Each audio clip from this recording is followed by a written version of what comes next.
She left me for a richer guy, so I became the man her husband now calls for financial advice. They traded love for lifestyle, stability for status. But what they didn't realize? I wasn't the failure they walked away from.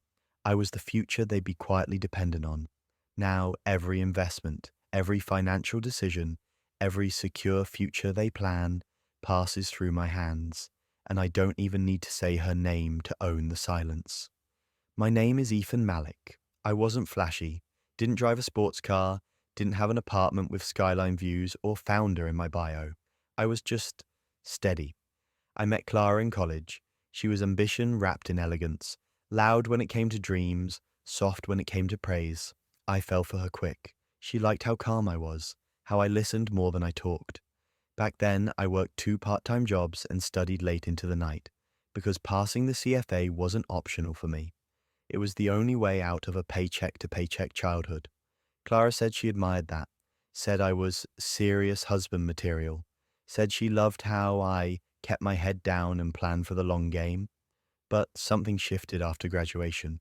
She started comparing, not in words at first, in glances, at the cars other guys pulled up in, at the watches they wore when they shook hands, at the way they said things like seed round and angel investor and exit strategy, like it was part of normal conversation. I'd take her to quiet places. She wanted flash. I talked about compound growth. She wanted champagne and chandeliers. Then came Derek.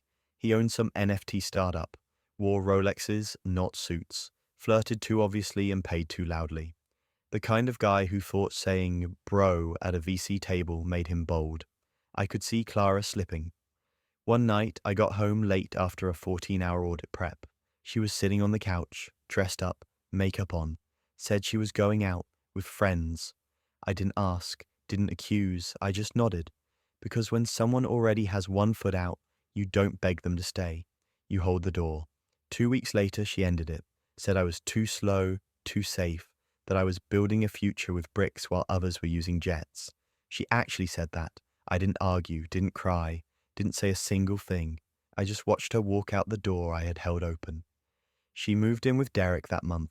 New condo, private dinners, Instagram full of champagne toasts, and quote captions about choosing yourself. I muted her account the same night I saw the post. She was sitting on the hood of his Tesla in a dress I bought her. Caption, when you stop settling, the universe delivers. No likes from mutual friends, but everyone saw it. They just pretended not to. At work, people talked quietly when I walked by. One guy even patted my shoulder and said, "You dodged a bullet, bro." I didn't respond, because people only say that when they think you lost. But I didn't lose her. I lost the version of myself that thought I needed her. That night I lay in bed, staring at the ceiling, and realized something. She left me because I wasn't big enough, not rich enough, not fast enough, not loud enough to make the world notice her the way she wanted. But here's the thing. She didn't leave for love. She left for leverage. And that's the kind of betrayal you don't scream about. You don't post about. You don't drown in. You build from it. Because betrayal from someone you trusted, that doesn't just hurt. It clarifies. She thought she walked into her dream life. She didn't realize she handed me the blueprint to mine. I didn't rebuild for revenge. I rebuilt for clarity. First thing I did, silence. No stalking her feed. No half-written messages. No late-night scrolls looking for signs of regret. Just silence. Thick and cold like discipline. I dove into work. The firm was small. Boutique, old money loyalists. The kind of place where handshakes were contracts. They didn't care if you were loud. They cared if you knew the difference between growth and greed. I passed my CFA Level 3 in 6 months. Worked weekends. Volunteered for the ugly accounts. The ones with complicated tax shelters and messy overseas transfers. The ones no one wanted. And every night when I left the office long after everyone else, I'd glance at the skyscraper across the street, the one where Derek's face started popping up in press releases. Co-founder of the year, tech's next disruptor, crypto visionary.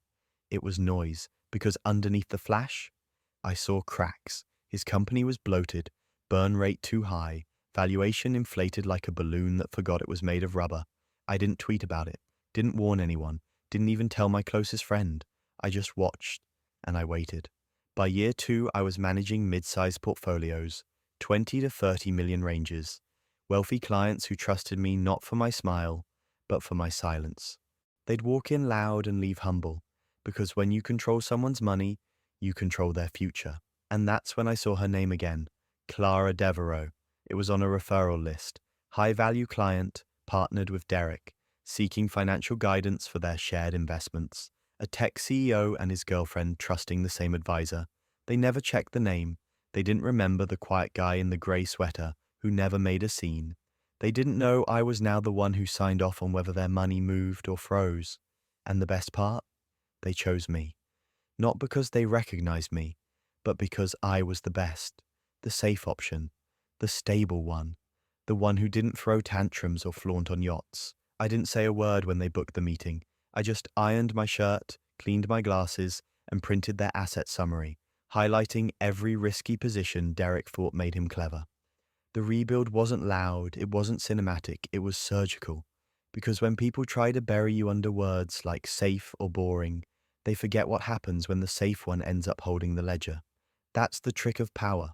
Real power doesn't announce itself. It waits behind mahogany desks and clean spreadsheets. Clara looked almost the same, hair slicked back, smile polished, eyes rehearsed. Derek, button down too tight, wristwatch too loud, carrying the arrogance of a man who believes money protects him from consequence. He didn't recognize me. Why would he? He'd only seen me once, years ago, standing behind Clara at a gallery opening, holding a coat she didn't bother to wear. "Mr. Gray," she said, extending a manicured hand, "I've heard wonderful things." I shook it. Professional, cool. "Noah Gray," I said, "let's talk about your future." I walked them through their portfolio, asked the right questions, listened when they talked over each other. They had overlapping assets, redundancies, poorly diversified tech stocks, too many shiny NFTs, and barely vetted blockchain projects. Derek smirked as I spoke. "Conservative approach, huh?" he said. "You don't sound like a disruptor." I smiled. "You're not here for a disruptor," I replied. "You're here for someone who'll make sure your wedding doesn't turn into bankruptcy proceedings." That got Clara's attention. They signed the onboarding docs. No hesitation, no red flags. They thought hiring me meant control, but the moment they handed me those signatures, they gave it away. Every wire request, every investment switch, every tax optimization strategy.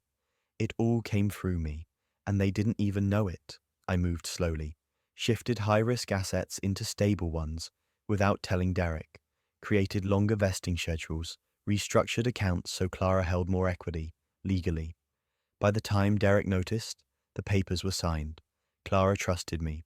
I explained things simply, with calm confidence, no jargon, no flash. "Derek's good at dreaming," I told her. "You're good at building. That should be reflected in the way your money grows." She nodded. Finally, someone who sees it. She didn't know I'd once cried over her. Didn't know her voice used to play in my head when I thought I wasn't enough. Now, she took notes when I spoke. Derek started missing meetings, then started emailing me instead. Short messages, passive-aggressive questions. But his control slipped because I didn't just rebuild. I replaced him, quietly, strategically, legally. He thought wealth was power, but power lies with the one who manages it. And now, every time he wanted to move a dollar, he had to come through me, the financial advisor, the safe one, the nobody she once left behind.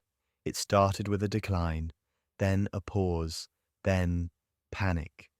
Derek's latest can't-miss crypto fund crashed hard.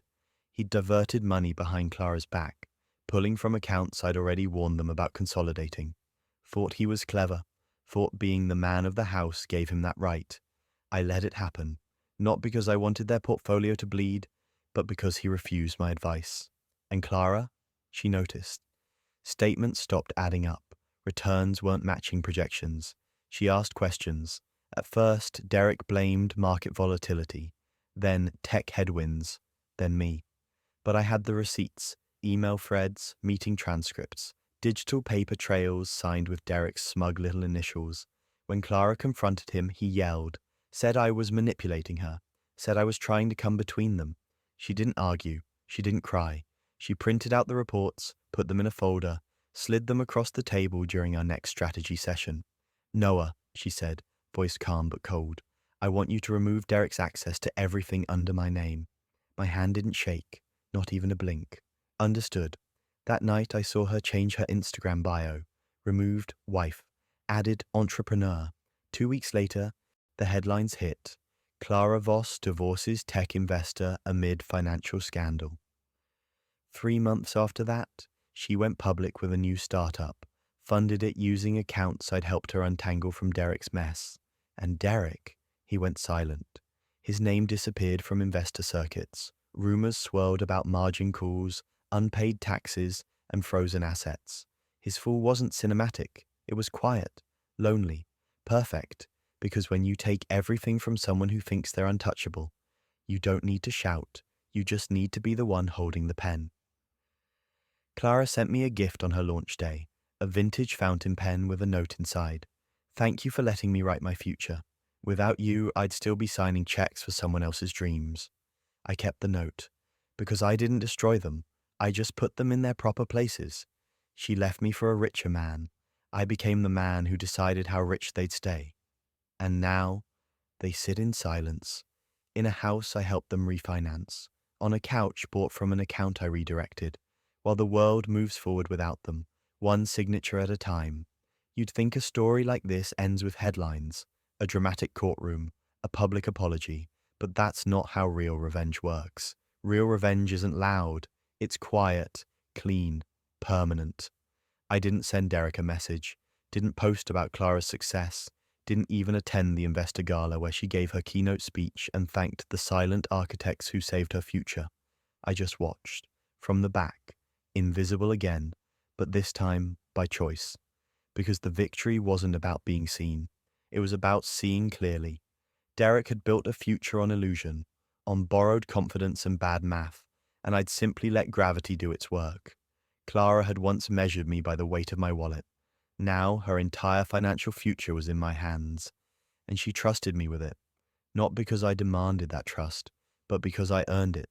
She didn't need to know how many nights I stayed late studying estate law, or how many hours I'd spent mapping investment strategies to protect her from people like him. She only needed to know that when the storm came, I was already her shelter. One afternoon, as I was finalizing the documents for her new investment round, she looked at me. You know, I was wrong about you. I looked up. You weren't soft, she said. You were stable, and that scared me more than I realized. I didn't answer, didn't smirk, didn't remind her of the night she walked out with Derek's hand in hers. I just nodded, signed the last page, and slid the folder back across the table. Let me know if you need anything else, I said, because the best part of revenge isn't the moment they realize you won. It's the moment you realize you don't need to win anymore. You already did. In silence, in stability, in success, no shout, no punch, just presence. I didn't need her to come back, didn't need him to fall on his knees. All I needed was the moment I became the one who signs their future. And I got it. Quietly. Funny how life plays out. Years ago, I sat on a park bench alone, wondering why being good was never enough. Why kindness got labeled weakness. Why people like Derek got the girl, the credit, the spotlight, while people like me were expected to stay in the background. I don't wonder anymore, because now I understand. Goodness isn't weakness. It's infrastructure. It's the thing that holds when everything else falls. Derek built his life like a sandcastle, flashy, fragile, and easily washed away. I built mine like bedrock, no shortcuts, no applause, just layer after layer of quiet competence. Today, I don't chase closure. I don't check Clara's social media. I don't keep tabs on Derek's crumbling ventures. I building, I mentor, I sign. I wake up every morning knowing I outgrew the version of myself that needed validation from people who never deserved me. Because true legacy isn't about proving them wrong. It's about becoming someone who doesn't even care if they were right. People ask me if I ever think about reaching out to Clara, if I'd ever get back together, if I'd forgive. But here's the truth. I already forgave her. Not for her sake, for mine. Forgiveness isn't forgetting. It's outgrowing. I didn't win her back. I won something better. A life where I don't have to lose myself to be loved. And as for Derek, he'll probably resurface. New venture, new pitch, new face to fool. But I'm not worried, because this time the investors he needs are people I trained. People who ask me before they say yes. People who know what real value looks like. I didn't set out to ruin anyone. I just chose not to be ruined. And in doing that, I built something none of them saw coming. A life so stable, so strong, so rooted in truth, that even the people who tried to walk over me now walk inside buildings I designed, benefit from systems I structured, and unknowingly thrive under the shadow I cast. That's not revenge, that's legacy.